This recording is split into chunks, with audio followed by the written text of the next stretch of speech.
Hello student, welcome to this video. इस video में देखेंगे क्लास 10th के स्टूडेंट के लिए सामाजिक विज्ञान का पूर्व अभ्यास प्रश्न पत्र, जो कि आपका 8 तारीख से शुरू हो चुके हैं। तो देखिए, आपका जो पूर्णांक रहेगा 75 अंक का और आपको टाइम मिलेगा 3 घंटे। और अभी तो आपको घर के लिए दिए जा रहे हैं, तो घर पे ही करना है आपको। तो अच्छे से आपको कॉपी पर लिखना है ताकि आपके एक भी नंबर कटे नहीं। तो सबसे पहले बहुविकल्पीय प्रश्न देखेंगे। और अब तक यदि चैनल को सब्सक्राइब और बेल आइकन को प्रेस नहीं किया तो कर लीजिए, ताकि आपको अन्य विषयों के सही उत्तर मिल जाएं। तो देखिए, पहला प्रश्न आपका है, निम्नलिखित में से किस फसल को पीला सोना कहा गया है? तो ऑप्शन आपको अच्छे से पढ़ना है। तो इसका आंसर है आपका सरसों, यानी कि ब ऑप्शन आपका बिल्कुल सही है। तो देखिए, 1 से लेकर 23 तक के सारे क्वेश्चंस देखेंगे बिल्कुल आंसर सहित। तो वीडियो में बने रहिए और एक एक क्वेश्चन को अच्छे से ध्यान से देखिए। तो देखिए, नेक्स्ट है आपका, पूर्वी तट पर स्थित पत्तन जो अंतःस्थायी तथा अधिकतम गहराई का पतन है। तो इसका आपका सही आंसर है द ऑप्शन विशाखापट्टनम। इसके बाद नेक्स्ट है, विश्वकोश नामक ग्रंथ की रचना किसने की थी? तो विश्वकोश नामक ग्रंथ की रचना आपके दिदरों ने की थी। ऑप्शन आपका बिल्कुल सही है। नेक्स्ट है आपका, द्वितीय विश्व युद्ध के दौरान निम्नलिखित देशों में से किसे धुरी शक्ति माना गया? तो यह जो आपका प्रश्न है, इसमें ऑप्शंस जो दिए गए हैं वो आपके थोड़ी गलत हैं। तो आपका जो सा ऑप्शन है वह सही है, लेकिन आपके फ्रांस की जगह जापान होना था, तो आप सही ऑप्शन लगाइएगा। इसके बाद नेक्स्ट है, शिक्षा किस सूची का विषय है? तो शिक्षा आपका समवर्ती सूची का विषय है, आपको सा ऑप्शन लगाना है। इसके बाद नेक्स्ट है आपका, औसत आय को अन्य किस नाम से जाना जाता है? तो औसत आय को प्रति व्यक्ति आय के नाम से भी जाना जाता है।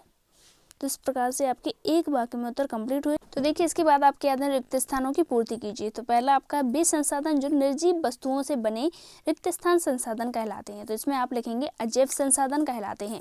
इसके बाद नेक्स्ट है आपका, छोटा नागपुर क्षेत्र में मुंडा और संथाल जनजातियों के पेड़ रिक्त स्थान की पूजा करते हैं। तो महुआ और कदम के पेड़ की पूजा करते हैं। इसके बाद नेक्स्ट है, भारत के रसायन उद्योग का एशिया महाद्वीप में रिक्त स्थान है। तो तीसरा स्थान है। इसके बाद नेक्स्ट है, बेल्जियम रिक्त स्थान महाद्वीप का एक छोटा सा देश है। तो यूरोप महाद्वीप का छोटा सा देश है। इसके बाद नेक्स्ट है आपका, मानव विकास की रिपोर्ट रिक्त स्थान संस्था जारी करती है। तो संयुक्त राष्ट्र संस्था जारी करती है। इसके बाद नेक्स्ट है, मनरेगा में रिक्त स्थान दिन के रोजगार की गारंटी दी गई है। तो इसका आंसर है आपका, एक वित्तीय वर्ष में कम से कम 100 दिनों की। तो इन सभी के आंसर्स नीचे आप उत्तरमाला में एक साथ लिखे हुए देखेंगे।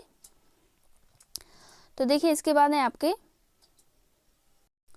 सत्य और असत्य। तो पहला आपका, निच्छालन से बनी लेटेराइट मृदा कहलाती है। तो यह आपका बिल्कुल सही है, तो आप लिखेंगे सत्य। नेक्स्ट है आपका, भारत चीन के बाद चावल का सबसे बड़ा उत्पादक देश है। तो यह भी आपका सही है, तो आप लिखेंगे सत्य।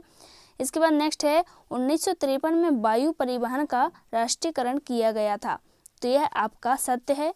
इसके बाद नेक्स्ट, चंडीगढ़ केंद्र शासित प्रदेश है। तो यह भी आपका सत्य है। नेक्स्ट है, खुली बेरोजगारी को छिपी बेरोजगारी भी कहते हैं। तो यह आपका गलत है, आप असत्य लिखेंगे। इसके बाद है, भारत में करेंसी नोट भारतीय स्टेट बैंक जारी करती है। तो यह आपका असत्य है। इस प्रकार से 77 हो गए हैं। अच्छे से कॉपी पे लिखते जाइए, ताकि आपके 75 में से एक भी नंबर कम ना हो। इसके बाद आपकी आती है सही जोड़ी। तो पहले आपकी, रबड़ का सबसे बड़ा उत्पादक राज्य। तो इसकी सही जोड़ी बनेगी आपकी केरल से। इसके बाद उगते सूर्य की किरणें। तो इसकी जोड़ी बनेगी आज़ादी मिलना। और तीसरी है आपकी, रविंद्रनाथ टैगोर। तो इसकी जोड़ी बनेगी आपकी भारत माता से। और फोर्थ की बनेगी, सरकार का बेहतर रूप। तो इसकी जोड़ी बनेगी लोकतांत्रिक। और फिफ्थ की जोड़ी आपकी बनेगी आय और उपभोग का अंतर। तो इसकी जोड़ी बनेगी आपकी बचत से। और लास्ट आपका, सरकार द्वारा प्रतिबंधों को हटाना। तो इसकी जोड़ी बनेगी उदारीकरण से। इस प्रकार से आपकी जोड़ी कंप्लीट हुई।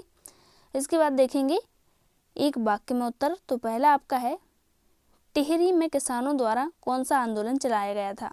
तो इसका आंसर है आपका, नर्मदा बचाओ आंदोलन। इसके बाद है नेक्स्ट, हौज खास का निर्माण किसने कराया था? तो अलाउद्दीन खिलजी ने हौज खास का निर्माण कराया था। नेक्स्ट है आपका, भारत का कौन सा नगर इलेक्ट्रॉनिक उद्योग की राजधानी है? तो इसका आंसर है बेंगलोर। नेक्स्ट है, भूमध्य सागर के पूर्व में स्थित देशों को क्या कहते हैं? तो उत्तर पूर्वी एशियाई देश कहते हैं, याद रखिएगा। नेक्स्ट है, नई आर्थिक नीति कब लागू की गई? तो 1991 में नई आर्थिक नीति लागू की गई थी। इसके बाद नेक्स्ट है, बहुराष्ट्रीय कंपनियों द्वारा किए गए निवेश को कहते हैं? तो विदेशी निवेश। इस प्रकार से आपके एक वाक्य में उत्तर पूरे हुए। अब देखेंगे आपके क्वेश्चन आंसर जो कि आपके 2-2 अंकीय हैं। तो देखिए 6वें नंबर का प्रश्न है, एजेंडा 21 क्या है? इसके मुख्य उद्देश्य लिखिए। इसके और में आपका संसाधनों के अति दोहन से उत्पन्न 2 समस्याएं लिखिए। और 7वें नंबर का प्रश्न है, पारिस्थितिक तंत्र किसे कहते हैं? तो इनके आंसर नीचे मैं उत्तरमाला में बताऊंगी। सारे क्वेश्चंस देख लीजिए, इसके बाद आपको आंसर मैं बताऊंगी। और अभी तक यदि वीडियो को लाइक और चैनल को सब्सक्राइब नहीं किया तो कर लीजिए, ताकि आपको अन्य विषयों के वीडियो भी मिल जाएं।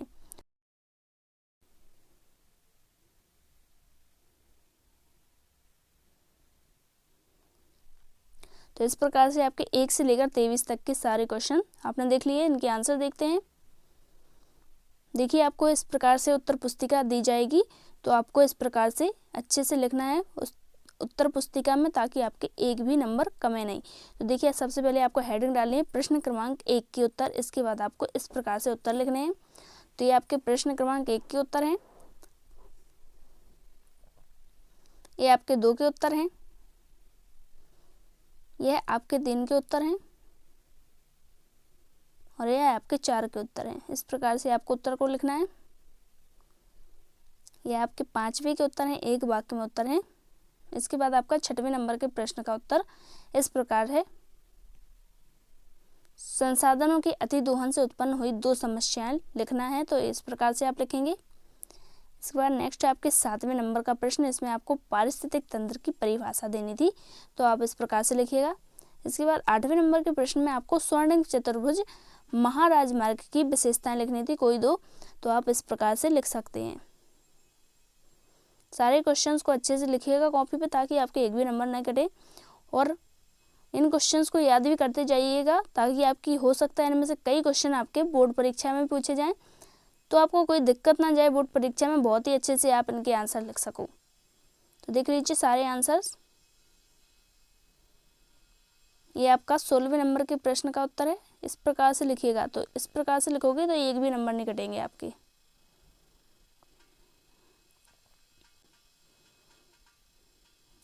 ये आपके 19वें नंबर के प्रश्न का उत्तर है और ये आपके 21वें नंबर के प्रश्न का उत्तर है।